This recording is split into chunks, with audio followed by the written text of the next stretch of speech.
If you're like most people, you know someone who has lost his or her shirt in real estate.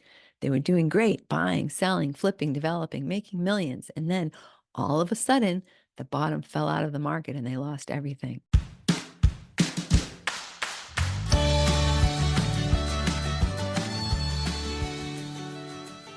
Chapter 6, I get up and nothing gets me down. Goals for Chapter 6, understand the nature of market cycles. Have tools to identify where we are in the cycle. If you're like most people, you know someone who has lost his or her shirt in real estate. They were doing great, buying, selling, flipping, developing, making millions. And then all of a sudden, the bottom fell out of the market and they lost everything. Maybe your own house has lost value, so you know firsthand about the fickle market. The real estate market is cyclical. If it's going up, it's eventually going to come down. Whoever wishes to foresee the future must consult the past. Niccolo Machiavelli. Before I learned about real estate cycles, the idea of making money through real estate investing seemed like a special gift that some had and others didn't. When I tried my own hand at investing for the first time, the results were disastrous. The second and third properties purchased years later went really well. So I thought I had magically transformed during the interim. I became emboldened and purchased 2 more properties at what turned out to be close to the top of the market and was amazed when their value dropped after I fixed them up. Unlike my original belief, the ability to make money investing in real estate is not an innate talent that one is either born with or not.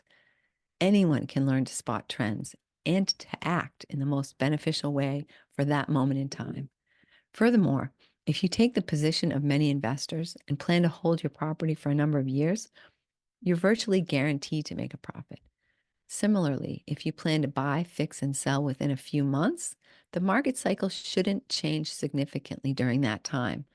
Like with stocks, it's the untimely selling of real estate that creates actual loss.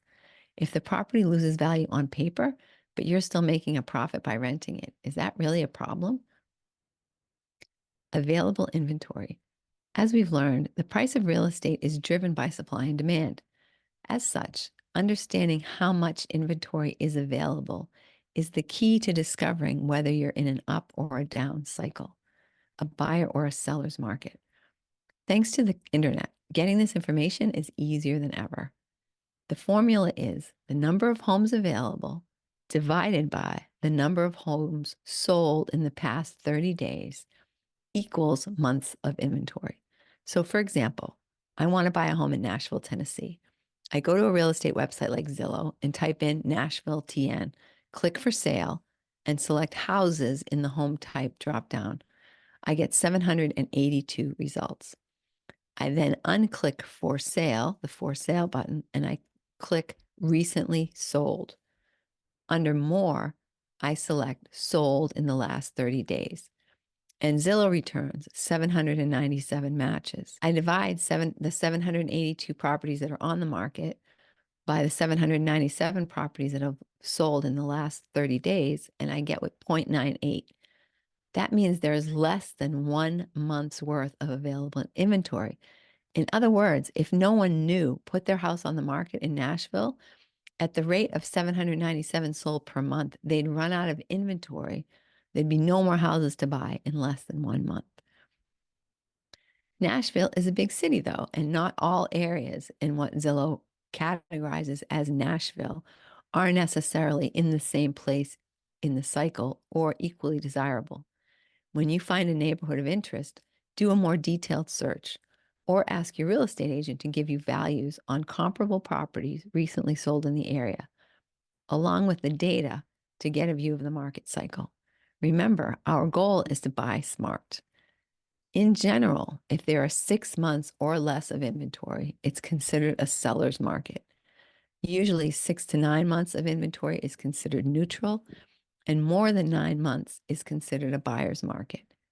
Even in a neutral market, though, you can find people who cannot wait to sell their homes and would be willing to take a lower price.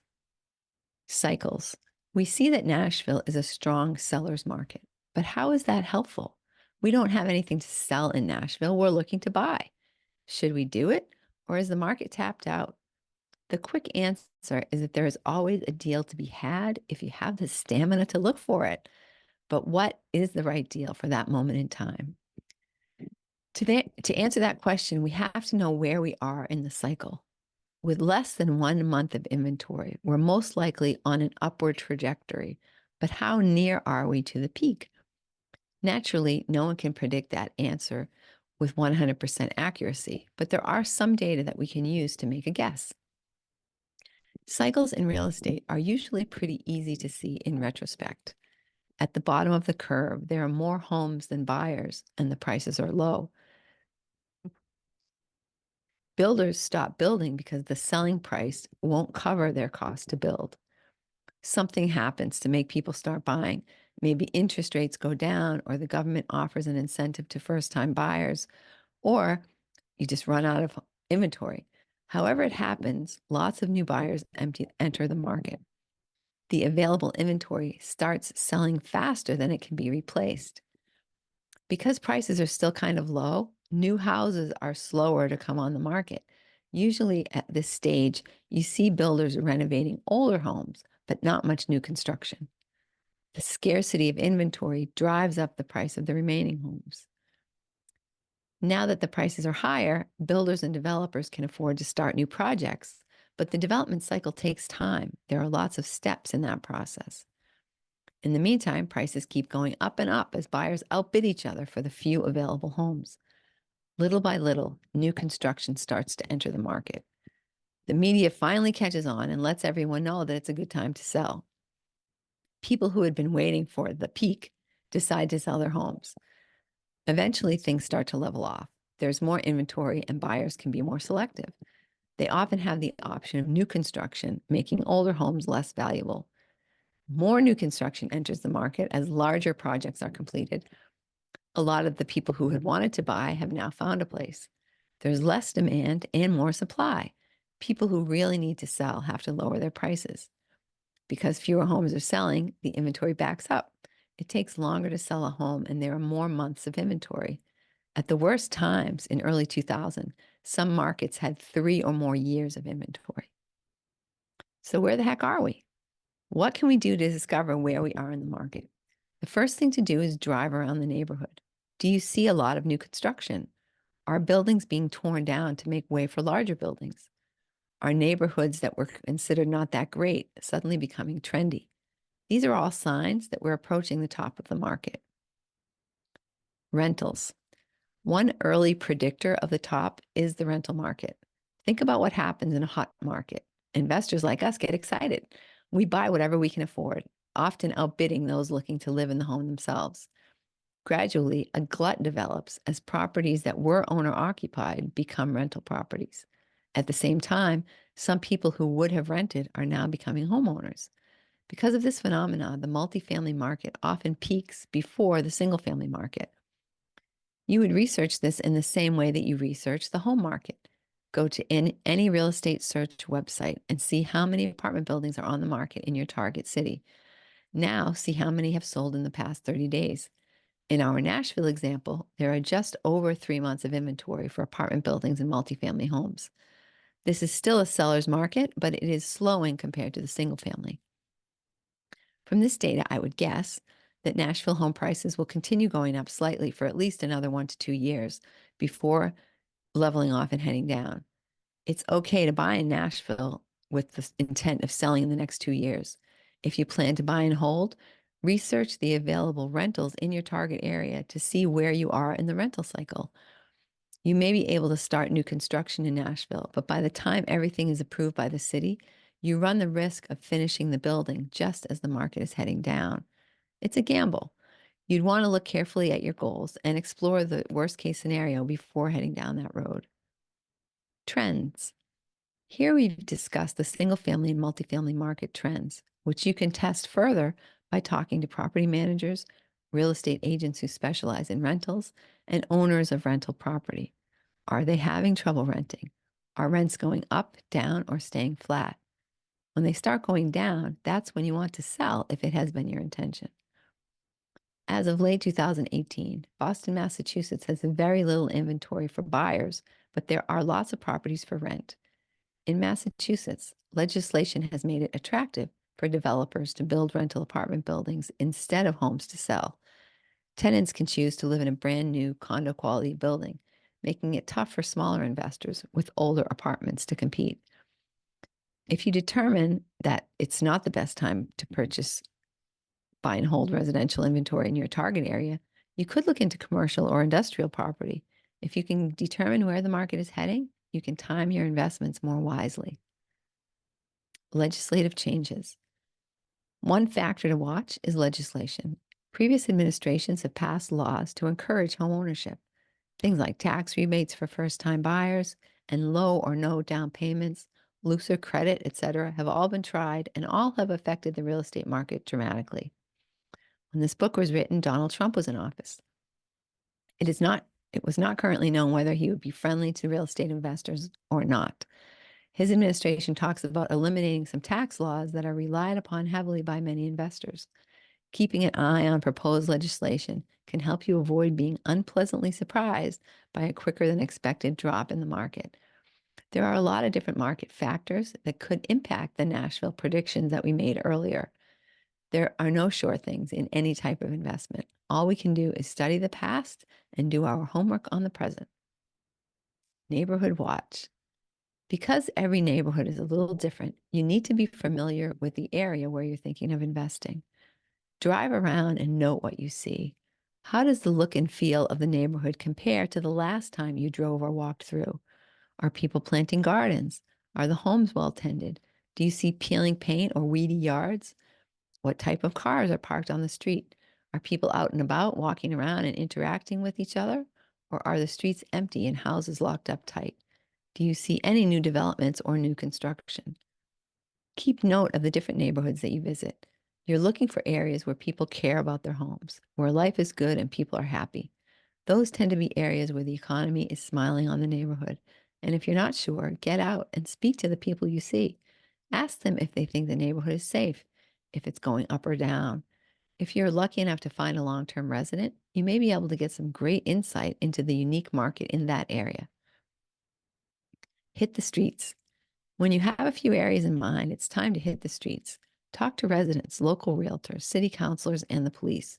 Ask them if your instincts about the neighborhood seem accurate. Listen to rumors and learn about proposed development that could help or hurt the area. Most cities and towns televise planning meetings on the local cable channel. Listen in and find out what changes are underway. Better yet, get involved. Volunteer to be on a committee or get yourself elected to the school board or city council. You'll not only have firsthand knowledge of changes, you could be the agent of change, proposing legislation that will increase home values. Schools. As we mentioned before, the quality of the school system has a tremendous impact on home prices. The school system in Brookline, Massachusetts has a very high rating. That is one factor that has caused its housing prices to rise out of sight. People move to Brookline from all over the world to get their kids into the school system. Where Brookline borders Boston, a house on the Brookline side of the line can be worth 40% more than an identical property on the Boston side. Look for towns that had schools with a low rating that are putting effort into improving the quality of education. If you can buy into an area that will appreciate because of the desirability of a new school system, you can often realize large gains. Making money in an upward market. In an upward market, even if you don't touch the house, it will usually appreciate. One strategy is just to buy and hold, making only inexpensive cosmetic improvements. This works especially well when you buy at the bottom of the market, just as it starts going up. At that point, your gain is maximized. The upward cycle can last years. During that time, you'll probably have the property rented, so there will be no cost to you and probably at least some profit. If you hold it for more than 12 months, your income tax burden should also be lower when you do sell. Making money in a downward market. Just as the market forces are your ally in an upward market, they are your enemy when the market is trending downward. So what can you do to make money in real estate when the market's going down? If you already have a piece of property with a positive cash flow, hang on to it. Keep it in good repair to attract the best quality tenants and just wait for the market to improve. If you're just entering the real estate market, it's still possible to do so successfully. If you want to buy and hold, try to put higher down payments or pay cash. That way, if you do need to sell or refinance unexpectedly, you won't have negative equity. That also minimizes your monthly debt service, allowing for positive cash flow.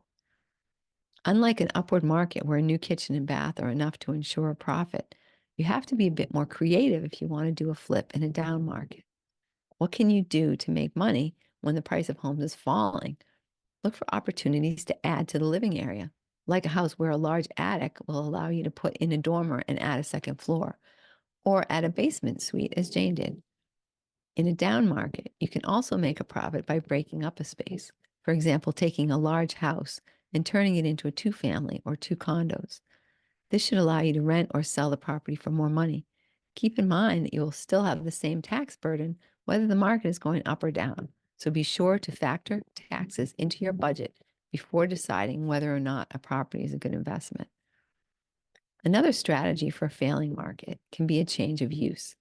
Sometimes a residential property can be converted for commercial use, or you can buy land that can be put to work. In general, it's always possible to make money, but in a down market, you have to be more creative and more careful. If you're buying a property to add some value, sell at a profit and move on, time is of the essence. If it takes too long for you to add value, the falling market may erode your profit margin. Remember, Tom said he doesn't buy a property to flip unless he believes he can have it fixed up and sold within 6 months. If your flip takes longer, the downward market could steal your profits. Location, location, and location. You've probably heard people say that the three most important things about real estate are location, location, location. In my experience, this is absolutely accurate. I bought a 3-bedroom home in New Hampshire for the same price that a client of mine paid for a garage parking spot in downtown Boston. There are pros and cons to this. If I hold the New Hampshire property, the monthly rent is much higher than what I could get for the Boston parking spot. When it comes time to sell, however, the New Hampshire house will be much more subject to market conditions. There's plenty of available land in this area for people to build new homes, but not so in Boston, where garage parking will probably always be at a premium. Also, the parking space doesn't require maintenance, utilities, etc. This is why we did goals early on. If I just want a sure place to park my money, maybe a garage space is the better choice for me. Demographics. Another factor to consider is demographics. Often, less expensive areas have challenges that more expensive areas don't have. I'm lucky that the New Hampshire property is in an area frequented by tourists because there is a wide economic gap in the area among full-time residents.